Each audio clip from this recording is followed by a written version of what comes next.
Hello everyone, আমি ঈশিতা এসে গেছি আবার একটা নতুন ব্লগ নিয়ে। আগের দিনই বলেছি আমরা এখন আছি শিপল এয়ারপোর্টে, যেটা নেদারল্যান্ডের এয়ারপোর্ট। এখানে নেবে আমাদের এখন ইমিগ্রেশন হবে, আর ইমিগ্রেশন হওয়ার পরে আমরা ওখান থেকে বেরিয়ে যাব কিউকেনহফ বলে একটি টিউলিপ গার্ডেনে। সেটার টিকিট আমাদের অলরেডি কাটা আছে, এবং আগেও বলেছি যে আমাদের সেই টিকিটের সাথেই এয়ারপোর্ট থেকে কিউকেনহফ অবধি পৌঁছানোর যে বাস, সেটারও টিকিট ইনক্লুডেড আছে। তো চলুন, এখন ইমিগ্রেশন হয়ে তারপরে আমরা এখানে একটা সিম কার্ড আমাদের নিতে হবে, কারণ এই দেশের সিম আমাদের না হলে আমরা নেট পাবো না। আর ইন্টারনেট এখানে খুবই দরকার, কারণ গুগল ম্যাপ দেখা, কোন দিকে হোটেল, কোন দিকে যাওয়া, সেগুলো খুবই জরুরি। তো আমাদের নিয়ে নিতে হবে সিম কার্ড। তো এখানে আমাদের হয়ে গেছে ইমিগ্রেশন, বেশ অনেকক্ষণই সময় লাগলো। আর তারপরে আমরা এখন এখানে একটা সিমের দোকানে গিয়ে জিজ্ঞেস করব যে কত কি লাগবে এবং কত দিনের জন্য সেই নেট আমরা নিতে পারবো। আর সেই সিম কার্ড নেওয়ার পরে এখন আমাদেরকে নিয়ে নিতে হবে বাসের টিকিট। আগেই বললাম বাসের টিকিট আমাদের অলরেডি ইনক্লুডেড, কিন্তু আমাদের এখান থেকে ফিজিক্যাল টিকিটটা কালেক্ট করতে হবে।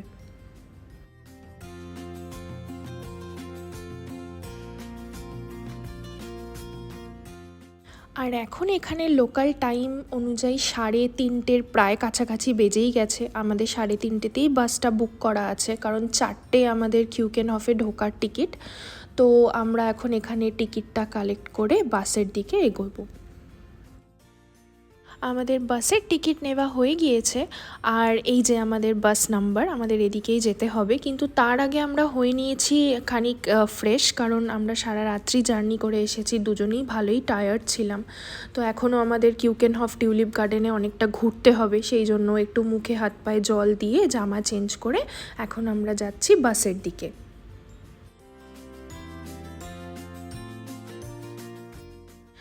চলুন আপনাদেরকে বলি, এই ইউরোপে ট্র্যাভেল করার জন্য আমাদের কি ভিসা দরকার হয় এবং তাতে কত খরচ হয় এবং সেটি কতদিন আগে অ্যাপ্লাই করা যায়।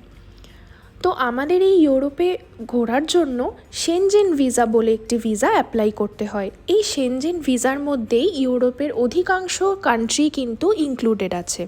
তো আমরা যে কোনো একটা দেশের, মানে যে দেশে আমরা বেশি দিন থাকবো অথবা যে দেশে আমরা প্রথম গিয়ে আমাদের ফ্লাইট ল্যান্ড করবে, সেই দেশের ভিসা নিলেই কিন্তু হয়ে যায়।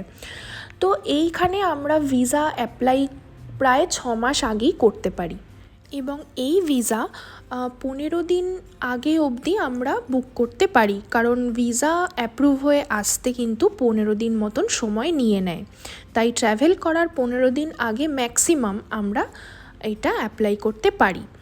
তো সবথেকে ভালো হয় যদি 3 মাস আগে আমরা সমস্ত কিছু বুক করে ভিসা অ্যাপ্লাই করি, কারণ ভিসা অ্যাপ্লাই করার জন্য যেটা সবথেকে গুরুত্বপূর্ণ জিনিস সেটা হলো আমাদের ফ্লাইট টিকিট। কারণ ভিসা যারা অ্যাপ্রুভ করবে তারা প্রথমে এটাই দেখবে যে আপনি সেই দেশে থেকে যাওয়ার জন্য যাচ্ছেন না, আপনি সেখানে অ্যাজ আ ট্যুরিস্ট যাচ্ছেন, আপনি ঘুরতে যাচ্ছেন। তো ঘুরতে যাওয়ার জন্য আপনাকে যে যাওয়ার ফ্লাইট এবং ফেরত আসার ফ্লাইট বুক আছে কি না সেটা ওদেরকে বিশ্বাস করানোটা খুব দরকার। আর তার জন্যে সেই দু পিটের ফ্লাইটই আপনাদেরকে বুক করে সেই ডকুমেন্ট ওদেরকে দিতে হবে। এবং এছাড়াও যেটা ভিসা অ্যাপ্লাই করার জন্য লাগে সেটা হলো আপনার ব্যাংকের ডিটেলস, মানে আপনার ব্যাংকে এই মুহূর্তে কত টাকা আছে বা আপনার মাসে কীরকম ট্রানজ্যাকশান হয়, সেই সমস্ত ডিটেলস কিন্তু ভিসা অফিসে জমা করতে হয়। আর এছাড়া যেটা লাগে সেটা হলো ইনকাম ট্যাক্স রিটার্নের কপি। ইনকাম ট্যাক্স রিটার্নের কপি কিসের জন্য লাগে, কারণ সেটা দেখতে চায় যে আপনার কোনো পেন্ডিং ট্যাক্স আছে কি না।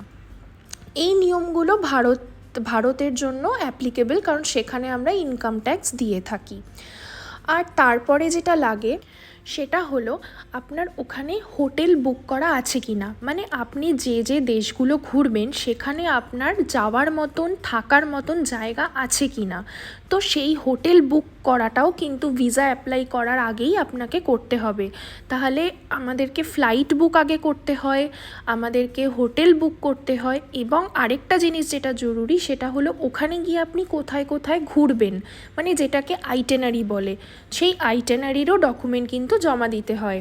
এই ভিসা জমা দেওয়ার জন্য প্রায় বলতে পারেন একটা 100 পাতার বই তৈরি হয়ে যায়।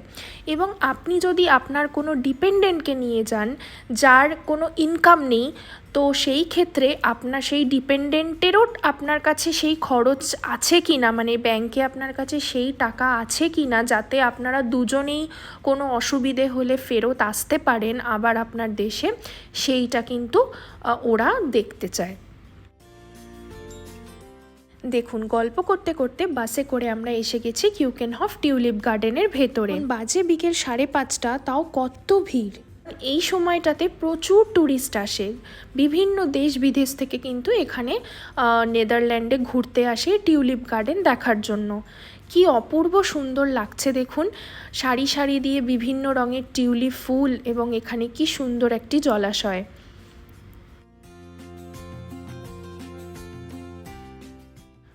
চলুন এই গার্ডেনটি ঘুরতে ঘুরতে আপনাদেরকে বাকি ভিসার ডিটেলসটাও বলে দিই। এবার আসি ভিসার কত খরচ লাগে।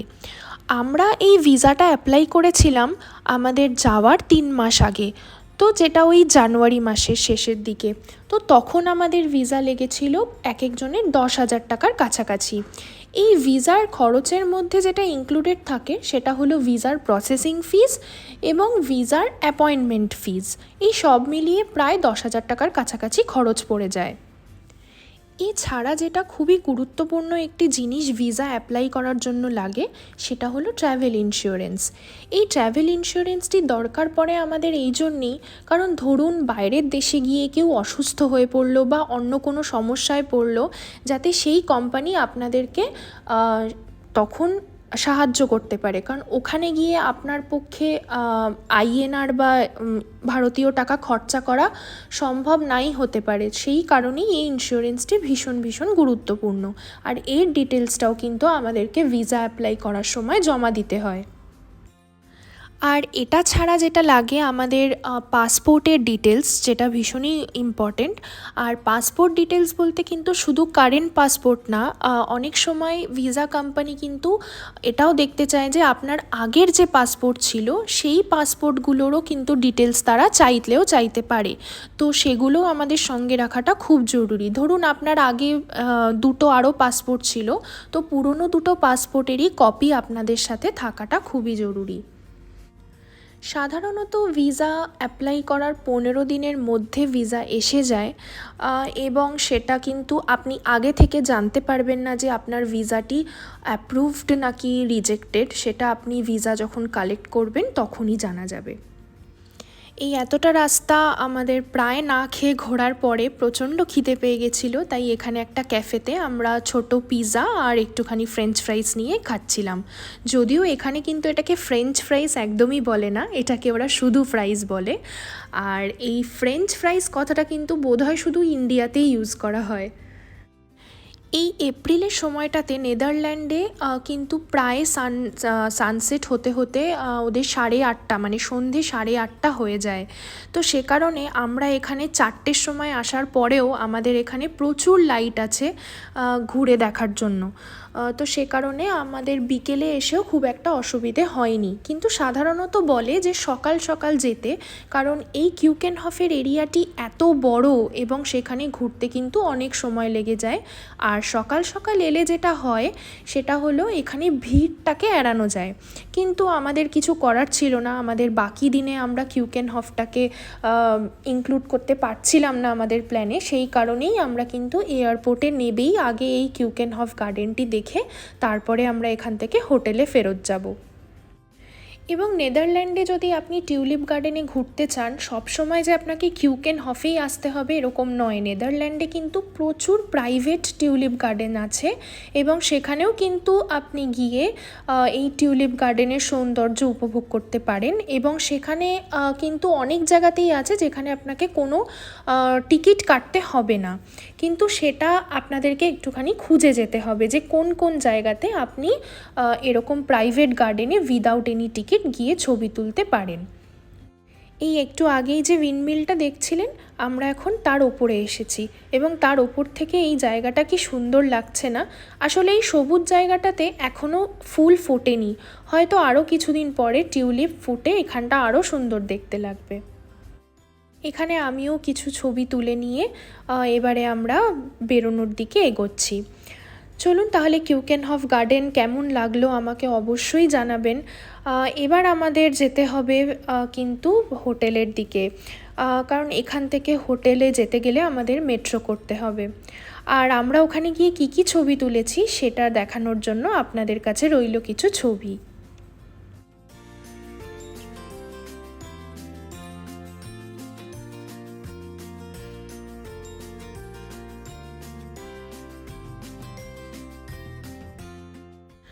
আমরা বাসে উঠে পড়েছি। আমাদের এই বাস টিকিটটাও কিন্তু কিউকেনহফের টিকিটের সাথে ইনক্লুডেড ছিল, সেই জন্য আমরা এই বাসে করেই ফেরত যাব। এই বাসটি আসলে এয়ারপোর্ট অবধি যাবে, কিন্তু আমাদের অত দূর অবধি যেতে হবে না। আমাদের তার আগেই একটি মেট্রো স্টপে নেবে, সেইখান থেকে মেট্রো ধরে আমাদের নিয়ারেস্ট হোটেলের কাছাকাছি যে মেট্রো স্টেশন আছে সেখানে নামতে হবে। আমরা এসে গেছি আমাদের মেট্রো স্টেশনে। তো আমরা এখন উঠব একটি মেট্রোতে, যেটা আমাদেরকে হোটেলের কাছাকাছি একটি স্টেশনে নিয়ে যাবে এবং সেখান থেকে নেবে 5 মিনিট মতন হাঁটা দেখাচ্ছে গুগল ম্যাপে।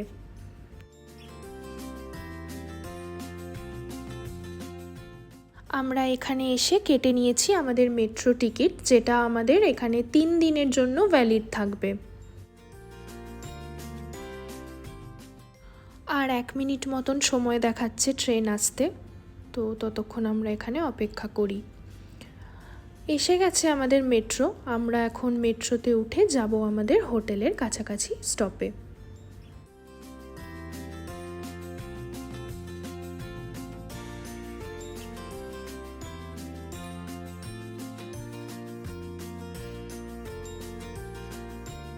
Uns 2 brigadeiros, um pedaço de bolo, um pedaço de torta, entendeu? Eles falam e vai embora. De Uber.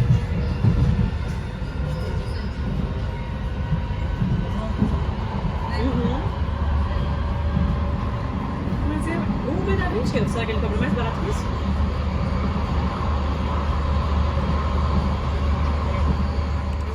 আমরা যে হোটেলটিতে ছিলাম সেই হোটেলের কাছাকাছি স্টপের নাম হচ্ছে স্প্যাকলার ওয়েগ, মানে এটা হচ্ছে মেট্রো স্টেশন। তো আমরা স্প্যাকলার ওয়েগে নেবে এখান থেকে এখন গুগল ম্যাপে দেখব যে আমাদের কোন দিকে যেতে হবে।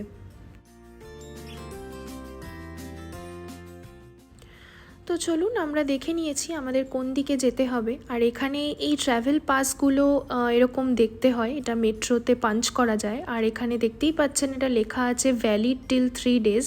তো আমরা এখানে 3 দিনই থাকবো। তো এই ধরনের টিকিটগুলো যারা ট্যুরিস্ট হয় তাদের জন্য ভীষণ হেল্পফুল হয়। তো আমরা এখন এই টিকিট পাঞ্চ করে আমাদের হোটেলের দিকে বেরিয়ে হাঁটা দেব। আমাদের ভিডিও আপনাদের কেমন লাগছে সেটা অবশ্যই আমাদেরকে কমেন্ট করে জানাবেন। আর আপনাদের যদি ভিডিওটি ভালো লেগে থাকে তাহলে আপনাদের বন্ধুবান্ধবদের সাথে অবশ্যই শেয়ার করবেন। যদি ভিডিওটি আপনি ফেসবুক চ্যানেল থেকে দেখে থাকেন তাহলে অবশ্যই ফলো করবেন এবং ইউটিউব থেকে দেখে থাকলে অবশ্যই সাবস্ক্রাইব করবেন। দেখা হচ্ছে পরের একটি ব্লগে।